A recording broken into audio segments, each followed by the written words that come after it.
S Janaki ಅವರು ಇವತ್ತಿಲ್ಲ ಅನ್ನುವಂತಹ ನೋವು ಇಡೀ ಕನ್ನಡ ಚಿತ್ರರಂಗಕ್ಕಿದೆ.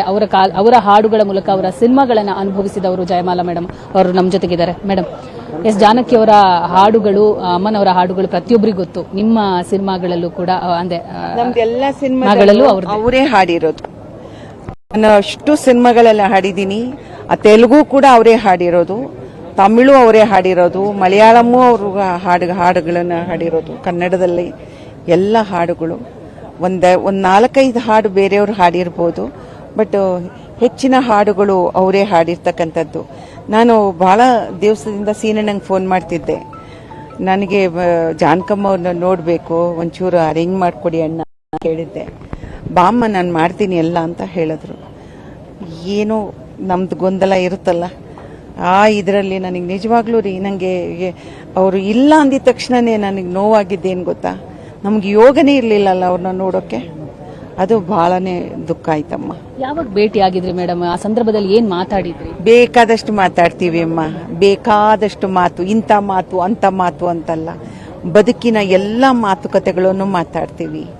ತುಂಬಾ ಸರಳ ಅಮ್ಮ ಅವರು, ಭಾರಿ ಸರಳ. ರಾಜ್ಕುಮಾರ್ ಅವ್ರು ಹೇಗೆ ಸರಳನೋ ಹಾಗೆ ಸರಳ. ಅಂತ ದೇವತೆ ಇನ್ನು ಹುಟ್ಲಿಕ್ಕೆ ಸಾಧ್ಯವ ಅನ್ಸುತ್ತೆ. ಮೇಡಮ್, ಅವರು ಕರ್ನಾಟಕದವರು ಅಲ್ಲ ಅಂದ್ರೂ ಕೂಡ ಕರ್ನಾಟಕ, ಮೈಸೂರನ್ನ ತುಂಬಾ ಪ್ರೀತಿಸಿ, ಮೈಸೂರಿನ ಸೊಸೆ ಅವರು. ಇಲ್ಲಿ ಇರ್ತಕ್ಕಂಥವ್ರನ್ನೇ ಮದುವೆ ಆಗಿತ್ತು. ಕೊನೆಗೂ ನಾನು ಇಲ್ಲೇ ಹೋಗ್ಬೇಕು ಅಂತ ಆಸೆ ಪಟ್ರು ನೋಡಿ. ದೇವರವ್ರ ಉಸಿರು ಕೂಡ ಈ ಮಣ್ಣಿನ ನೆಲದಲ್ಲಿ ಇಲ್ಲೇ ಅವರು ಲೀನ ಆಗ್ತಿದ್ದಾರೆ. ನಮ್ಮ ಪುಣ್ಯ ರೀ ಅವೆಲ್ಲ. ಯಾಕೆ ಅಂದ್ರೆ 48,000 ಹಾಡುಗಳನ್ನು ಹಾಡಿದಂತ ದೇವತೆ ನಮ್ಮ ರಾಜ್ಯದಲ್ಲಿ ಇಲ್ಲೇ ಕೂಡ ನಾನು ಇರಬೇಕು ಅಂತ ಆಸೆ ಪಟ್ಟಿದ್ದಾರೆ.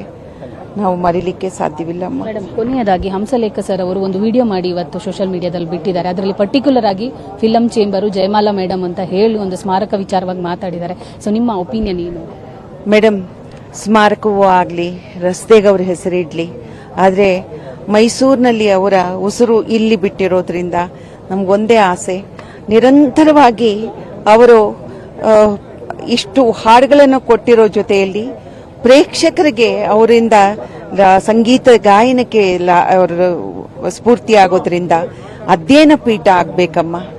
ಸಂಗೀತ ಅಧ್ಯಯನ ಪೀಠ ಮೈಸೂರಿನಲ್ಲಿ ಪ್ರಾರಂಭ ಮಾಡಿದ್ರೆ ಬಹಳ ಒಳ್ಳೇದಾಗತ್ತೆ. ಒಂದು ಅಧ್ಯಯನ ಪೀಠವನ್ನು ಸ್ಥಾಪನೆ ಮಾಡಲಿ ನಮಗೆ, ಆಗ ನಿರಂತರವಾಗಿ ಅಧ್ಯಯನಗಳಾಗುತ್ತೆ.